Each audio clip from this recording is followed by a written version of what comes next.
So ayan mga lods, meron tayong DB Audio Set 502 100BT. Ayan. At ang problem nito, hindi na mag-click yung relay.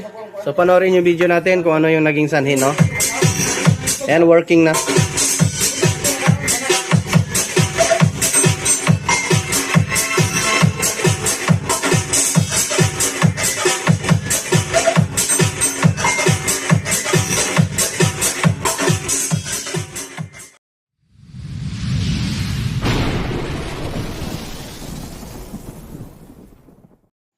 Hello mga lods at good evening. Maligayang pagbabalik sa ating munting channel. So ito, mamamas tayo. At hayaan nyo na. At basta tuloy tayo sa ating mga repair. So meron tayong tanggap dito. Isang DB Audio by Astron, no? Set 502 100BT. So ito muna yung ayusin natin. Yung isang recondition, next nandito. Dami recondition. So, ito pala yung laman ni set 502 100, no? So, ganyan pa rin yung ano niya. Tingnan nyo. Ilan natin. So, 802, 8022 BT pa rin yung kanyang board na gamit. So, ang problem nito ay hindi na daw tumutunog. So, makikita nyo naman. Ganon din to, recondition din to. Ay, may mga need lang tayong ayusin na mga kinalawang. So, yung mga ibang paan ng resistor kinain, ano. Yan o, yung makikita nyo yan o. Wala na yan. Kumbaga, spirito na lang yan, meron humahawak. Yung paan ng resistor. So, ito, naka-plug to. Tapos tingnan lang natin kung mag-click ba talaga yung relay, hindi. Ito lang power.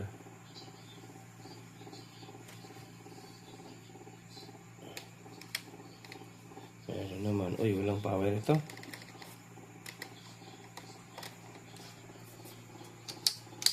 So, wala nga power.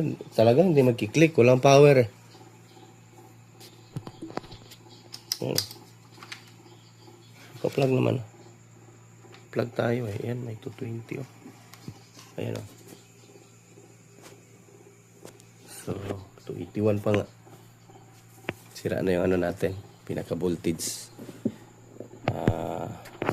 Display. Walang power. Kaya pa hindi mag-click relay yun yun. Ano ba talaga to? Basta dinala lang sa atin to. Walang power ito. So, check natin yung pinaka fuse.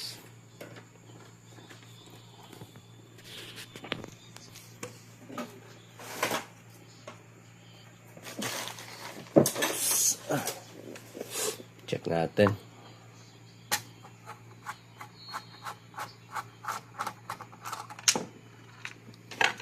Wala power to.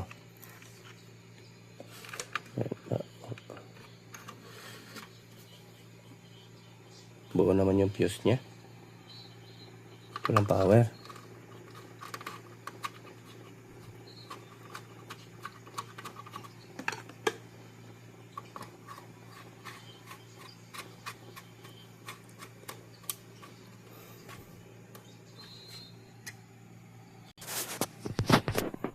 So, try natin plug ulit. Hinipitan ko lang siya. Try natin kung mag-power na ito. Walang power. Wala talaga mga lods.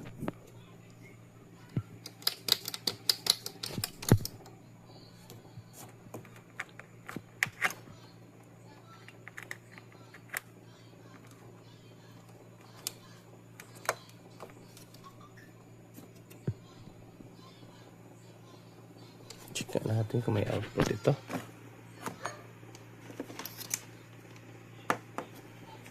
So, check natin kung may pumapasok na kuryente.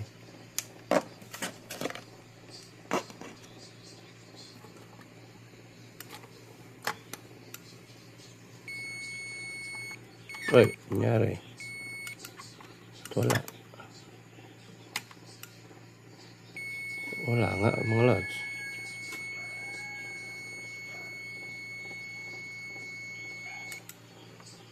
Okay. Ito lang to 20.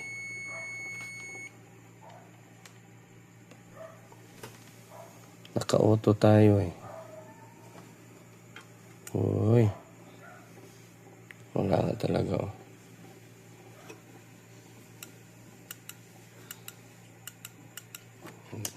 Dito na yung ano natin. Ito, check ko muna mga lods, ano? So, ayan, bago natin to troubleshoot. Baka hindi ka pa nakasubscribe dyan. Pa-subscribe na po sa ating Moonpin channel, mga lods, ano? So, kalimutang i-hit ang notification bell at ilagay sa all para laging updated. So, ito pala yung ano niya. Sa likod, 1,000 watts daw, oh. Pwede na, 500, dalawa ang speaker.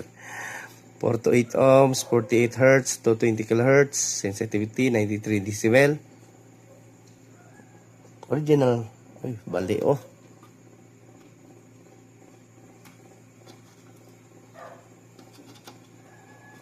Bali na yung ano nito. So, yan, continue lang tayo mga lods. Troubleshoot ko muna bakit walang power eh. Yan, tinanggal ko to kanina. Sabi wala daw ano to. Kasi natid lang to dito. Hindi daw nagkiklik yung relay. Hindi talaga mag-click ang relay. Walang power eh. So, check ka lang muna yung ano, AC cord. Itong pinaka-ito natin. I-check ko muna to. Baka ito lang sira. Or sira din to.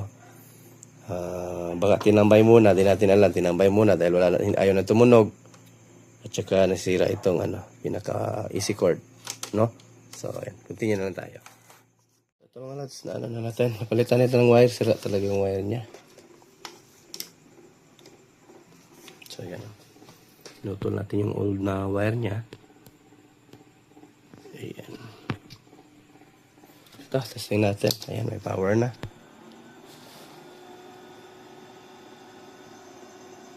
Ito raya talaga mag-click ng relay.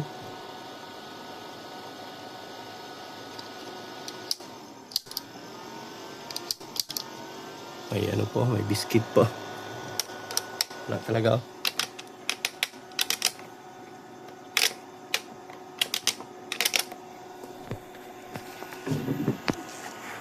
Natin to, ano? May DC out ba ito? Check natin bias nito. Meron bias.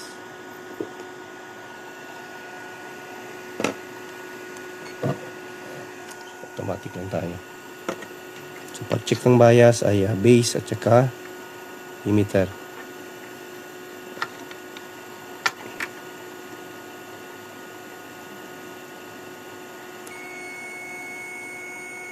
Lagyan natin sa voltahe ito. DC volt.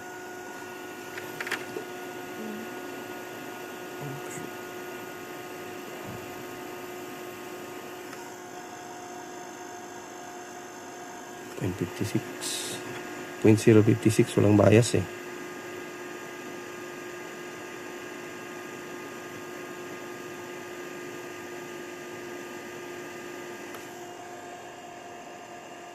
.064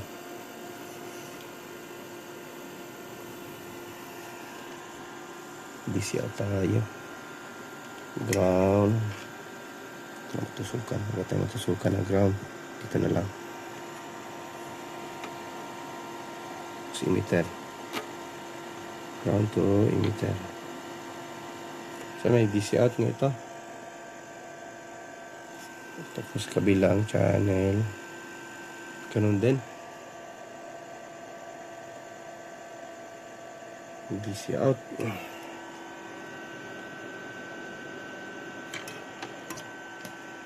Check natin yung kanyang rail to rail.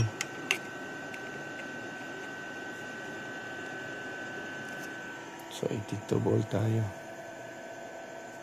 So, may DC out.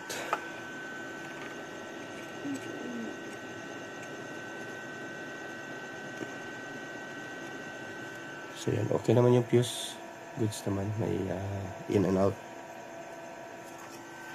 Yung nga lang talaga ay meron tayong nasusukat na DC out emitter.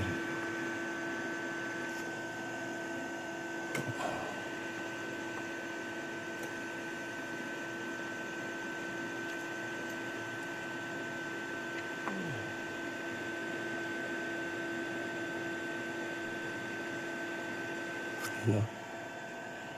40 volts, kalahati ng 80 po. Kabilaan. Oops. Sa magkabilaan meron. So, ito. Malamang sa malamang yan dahil dyan sa mga nalawang na parts. So, recondition lang muna natin yung kanyang driver board, no? So, tanggalin na muna natin yung main amp para ma-check na din natin yung sa loob na nito baka may mga putol na line, no? Kinain na kalawang. Kasi minsan kasi, pag kulang ang supply nito dito sa main driver, kung kulang yan ng kunyari, yung supply na pumasok dito is ano lang, ground tsaka positive lang meron. So, tendency niyan mag-unbalance yung driver natin. Yun nga, magkikreate siya ng DC out. So, yun lang po yun. Kapag unbalance po yung supply talaga na pumapasok dyan, ay magkikreate siya ng DC out. So, yan yung ano natin. Tatanggalin ko muna yung main amp. Wala talaga hayang pumitik. Dahil nga sa DC out. Ayan, natanggalan natin yung mga need tanggalin. Ayan, kinalawang na kasi. Kaya nagkaka-DC out na, no? Kasi nga ay once na kasi mag-unbalance yung voltahe na pumapasok sa circuit mga lods, magkukos po talaga yun siya ng DC out kasi nga unbalance. So, yan. Tinanggal natin. Makinalawang na. Pangit ng mga DB audio ngayon mga lods. Bilis lang kalawangin yung pyesa. So, condition natin to. Pero yung iba goods pa naman. Pagkatapos natin itong taniman, ay iti-treat na lang natin, ano. Treat natin ang itong ating ginagamit na spray. Lacquer. So, yan.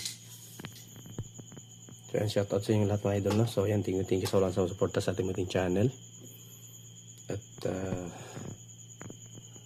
check natin yung ibang ano. So, parang goods pa naman dito. Basta ganito mga lods.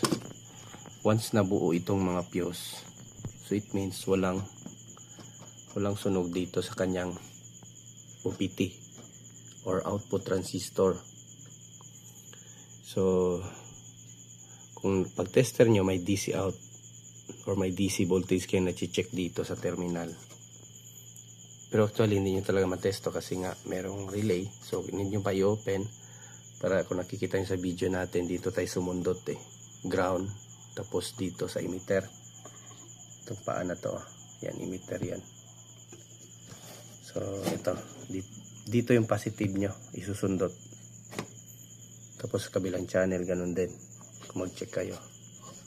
Dito yung rin sundutin. So, once may DC out yan, matic yan. Dito yung sa kanyang driver ang problema. Hindi din yan sa final driver ang problema. Hindi dito. Sa kanyang circuito. No? Dito sa kanyang driver section. So, kaya ang gagawin nyo, kung mayroon kayong makita na kinalawang, so, palitan nyo lang. So, re-recondition nyo lang. Dahil itong mga natira, hindi naman kinalawang, no? So, check nyo pa rin yan. So, gamit kayo digital. So, ito yung gagamitin natin na digital pang test, no? So, if tamang value pa ba yung mga yan, mamaya check natin. Gamitin natin tong ating ano, hindi ko alam anong pangalan ng tester na to, hindi mabasa FNRSI.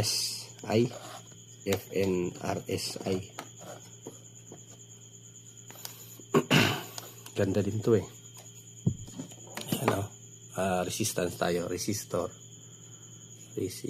ito, ohms. Yan, resistance. Testing natin. Pakita ko sa inyo mga lods. Ito tayo.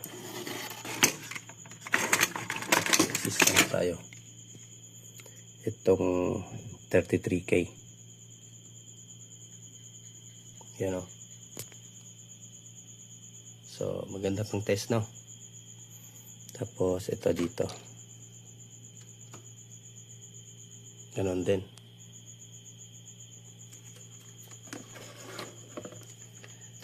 Tapos, kasi minsan ito may problema din yung tail current natin. Tail resistor. Ayan, goods lang. Ayan. Pupa. 32. So, ganyan lang pag-check mga lods.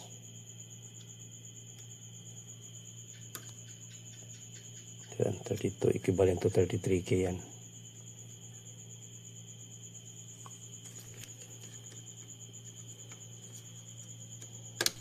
Parang pina-repair na nila to eh. So, pina-repair na nga ito. May blue na eh. Ito. Na parang dumaan ng ibang technician to. So, ayan.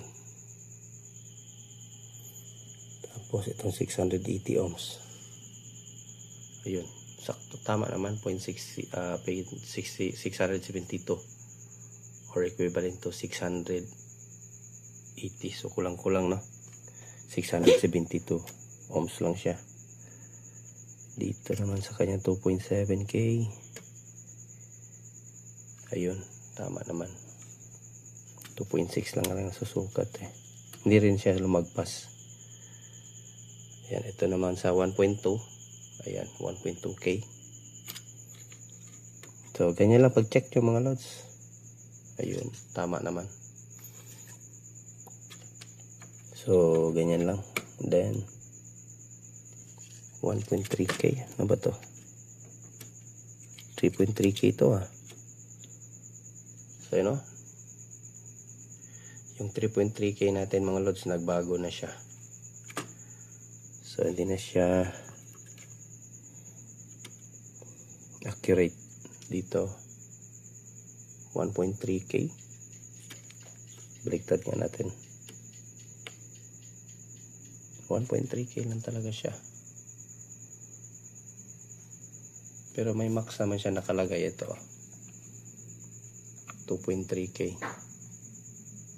Pero 3.3 dapat eh. Itong 4.7 natin.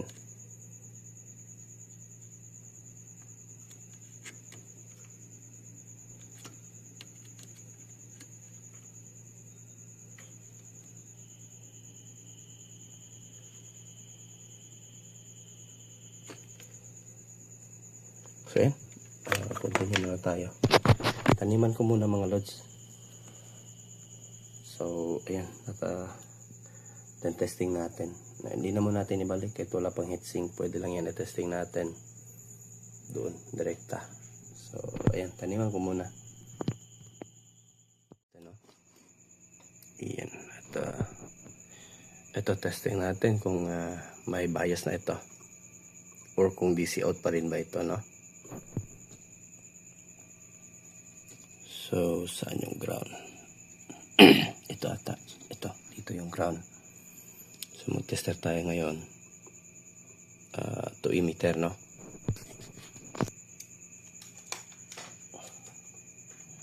Pwede na natin yung cellphone natin. Pero bukas na natin ito. Ano mga lods? Kasi gabi na. Tapos natin konti. Ito natin yung tester natin.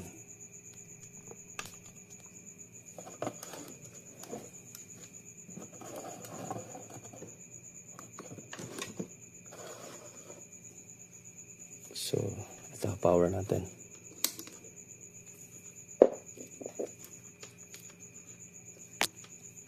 Ito tayo sa ground. Tapos, emitter.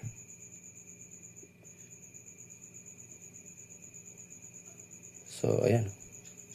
0.4. Kabilang channel.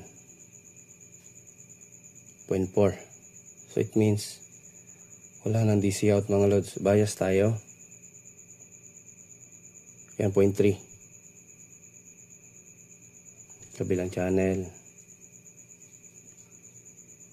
0.4. Kabila. 0.4. Dito naman. 0.3. So, mukhang goods na ito mga lods. Parang hindi siya balance. Pero kulang-kulang din naman. Kulang-kulang 0.4, no? Equivalent to 0.4 pa rin naman yung kabila. Yung kabila naman, pag ganyan kasi ito eh. Ayan, 0.4. Ito, 0.4. Ay, sorry, hindi pala nakita. Ayan, base to emitter. 0.4. 0.39. So, equivalent to 0.4 pa rin siya. Kabila, transistor. Sa positive side to, no? So, sa negative side tayo. Negative side. Wait lang. Negative side natin. Meron tayong 0.39. So, kulang-kulang pa rin 0.4. Same lang. Balance naman. Ayan. Ayun, 0.4. Ayan, 0.4. Nag-0.4 na siya. Ayan, nag-0.4 na nga siya. Nag-balance na sila. So, ayan. So, 0.4. Ayan. Goods na. Ganyan lang mga lods, ano? Pagka nagre-repair kayo na nag-DDC out, check nyo muna. Pero dalawa din naman yung possible na ano, sanhi ng DC out. Minsan, itong mga driver na to, kunyari walang kalawang, goods naman, na-check nyo, goods naman lahat ng resistor. So, ang gagawin nyo, check nyo itong mga driver transistor, itong 21551, 25401. Kasi, minsan pag mag-leak itong mga to, ganun din yung resulta, DC out. Kasi nga, unbalanced na yung circuit, pinaka-driver, no? Kasi parang inverter to eh. So, galing sa mahina, palakas ng palakas ng palakas hanggang sa lumakas yung output transistor na talaga siya. Stage by stage. Stage by stage. So, kaya nga tayo merong driver transistor, tapos bus transistor, and then final driver transistor, and then yung bias transistor natin, and then ito yung output transistor. So, dito na yun, ano, ito yung nagpapalakas na. Basta't always, basta't dapat i-maintain nyo lang ang bias ng driver. Itong final driver na to is nasa 0.5 talaga dapat itong mga to, no? So, lahat ng to, final driver, 0.5 lang yan dapat. So, ayan o. Papakita ko sa inyo. Ayan, 0.5. So, dapat lahat yan 0.5. So, ang ano kasi dito kanina kasi, pag nagbabayas tayo dito, DC out ninyo matetest natin. Kasi nga, dito sa start, nagkakalawang na siya. So, unbalanced na. May mga resistor na nag-change value or naging open. Yun yung sanhi. Pero kapag kabago naman yung amplifier, nakita nyo wala pang kalawang, goods pa, na-check nyo lahat ng resistor, goods pa lahat, target lock nyo agad itong mga transistor na to. Mura lang naman to, kahit ipalitan nyo na rin direkta, huwag nyo na testerin kung gusto nyo kung meron kayo pampalit, kung wala. Testerin nyo lang isa-isa. Ganun lang mga lods, ano? Ako, walang problema. Marami naman tayong transistor. Ayan, o. hindi tayo takot magpalit, eh. So, yun. Pero ang pinalitan natin dito is resistor lang. So, yun lang yung ano natin kasi nga kinalawang. In-explain ko lang sa inyo kung paano marirepair yung DC out or mariresolve. Ang sanhi talaga, dalawa. Kundi kalawang itong mga driver transistor na to. So, ayan lang mga lods, ano? So, sana meron ako na-share sa inyo idea. Basta tuloy tandaan, pag-check nyo sa fuse, walang, hindi putok. So, it means itong mga to, output transistor, goods lang yan. Walang sunog. So, kung basag naman mga lods, pero goods yung bias, pag tester nyo, goods yung bias. Or hindi, or wala yung bias, nawawala-wala. Ang i-check nyo itong mga resistor na to. Minsan kasi may na-open yan eh. Goods yung transistor, pero may na-open resistor. Ito yung pinaka-emitter eh, output. Bago galing dito sa ating emitter transistor, sa pins niya, papasok ng transistor, saka lalabas dito sa ating speaker terminal. So, minsan pagbasag, kunyari itong isang channel, itong dalawang transistor na to, ay patay yung kanyang emitter resistor. Ang mayayari niyan, basag ang tunog. Kasi nga, kumbaga, itong negative side na transistor lang nagpa-function, wala yung positive side. Kumbaga, unbalanced pa rin siya. So, kaya yung resulta nun, basag pa rin. So, para sa mga newbie na tech natin yan, payo ko lang sa inyo, aralin nyo muna talaga itong mga circuit ng amplifier.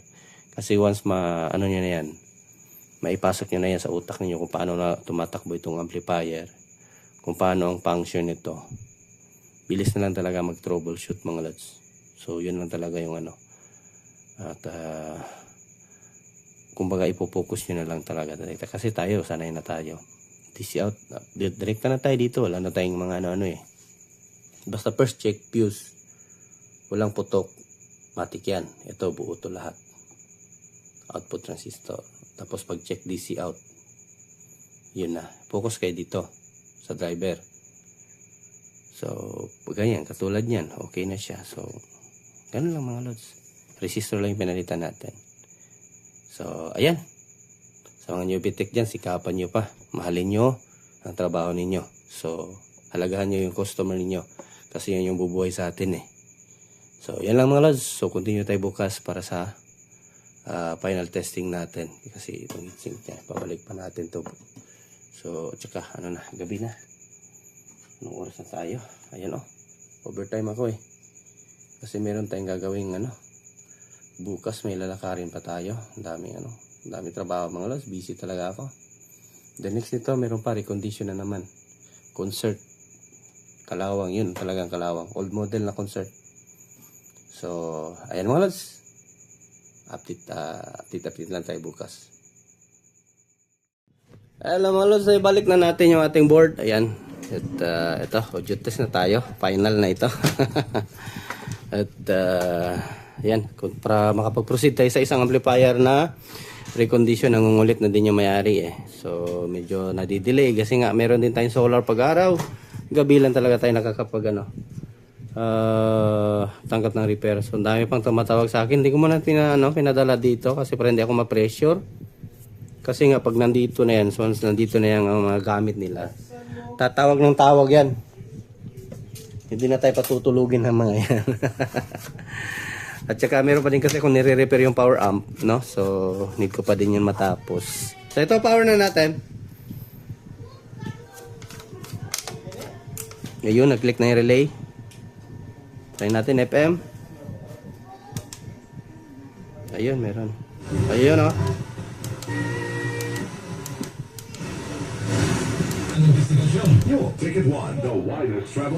Okay. Functional yung boot channel. Ayan o.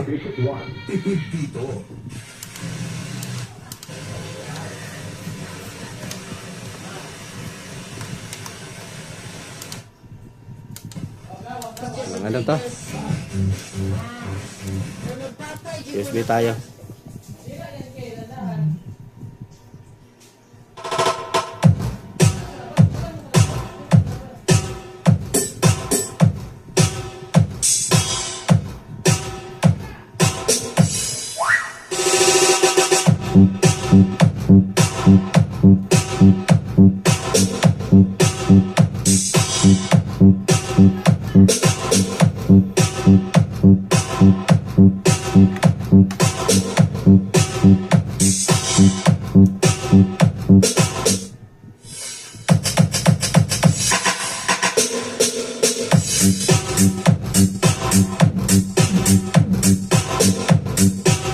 Hindi tayo makapag-boil kasi may series valve.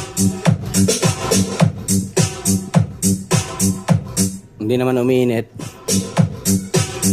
So huwag kalimutan ilike ating video mga lods. Another successful repair na naman. Recondition.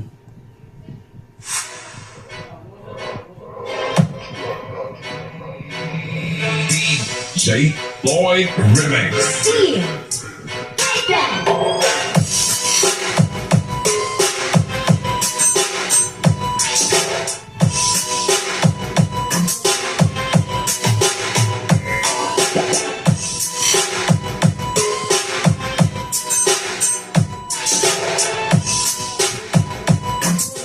Be, pasuyo ba sa isa kong cellphone, Be? Be. Andun ata sa labas, pasuyo ba? I-shoutout ko yung mga idol natin.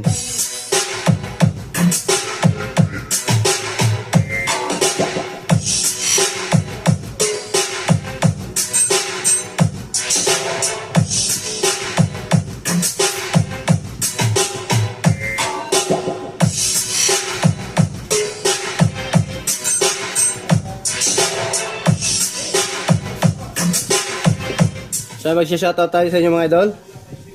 Mga master tech natin dyan. Mga newbie, and thank you sa pagdalaw sa Timothy channel, ano. So sa palagi panunood. Video.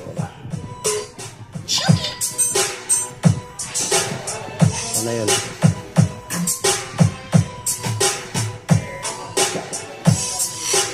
Dito sa ating wait lang. So ito, hindi, may mga comment pa akong di nare-replyan eh. So ayun, shoutout kay Manuel Greg, no. So ayan, na-watch full video para sa Lods. So ayan, thank you. And then si Bansky de los Reyes, so ayan, shoutout sa idol. Diligin sa yun mag-recondition ng amplifier, boss. Saksa po ng dako. Yung singil sa bayad sa yun. Mga lagi doon. Kapoy kayo doon. Mubuno baka mga tulo ka adlaw doon. Gumikan maputol-putol ni mo, no? So, reply na to si Sir. Si Sir Idol. Tapos si Noel Tech. At shoutout sa'yo, Master. Master din to eh. Magaling din to. Si Noel Tech. So, yan. Pasubscribe din sa channel, no? Ni Master Noel Tech. And then si Jerry Burgos, morning boss, ayan. Sabak naman si Zen, at saka si Zen, ano pa pabasahin, hindi makita yung pangalan niya. At yun nga, Zen T4J lang talaga. So, ayan. And then si Nevada Di Guzman. So, ayan, nakahabol din. Thank you Lord sa walang sawang suporta. And then si June Landrada. Last but not the least na yan siya. So sa ibang nagko-comment, dito yung makikita natin sa notification. Dito. Dito sana yun. May nagpapa-shoutout yun. Baby. Baby. May baby kami dito. So shoutout kay Storm Surge, si Jim Templado, and then si Dexter Lumban, Edwina Moto. So and thank you dol sa pagpanood sa ating mga video. So then si Ricardo Ploralde.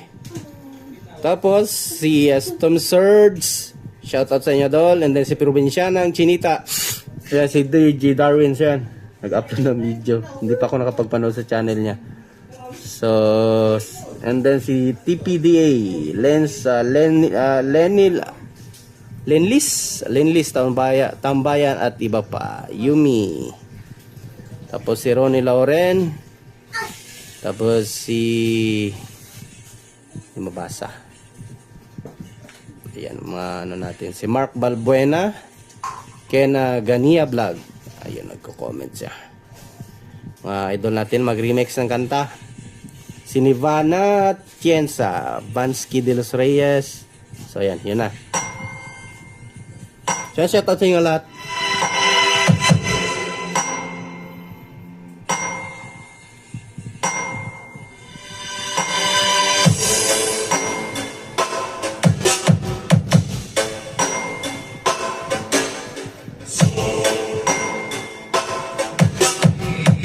J-Boy Remix.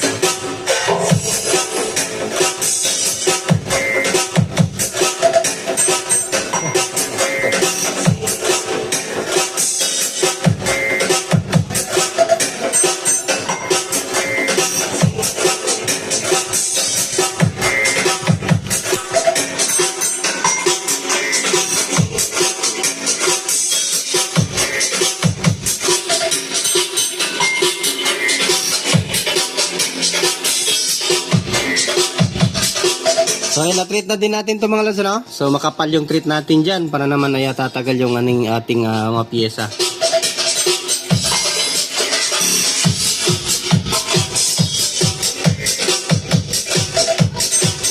So hanggang dito na siguro yung video natin mga lods, ano? At ayan, at successful na naman yung repair, recondition natin.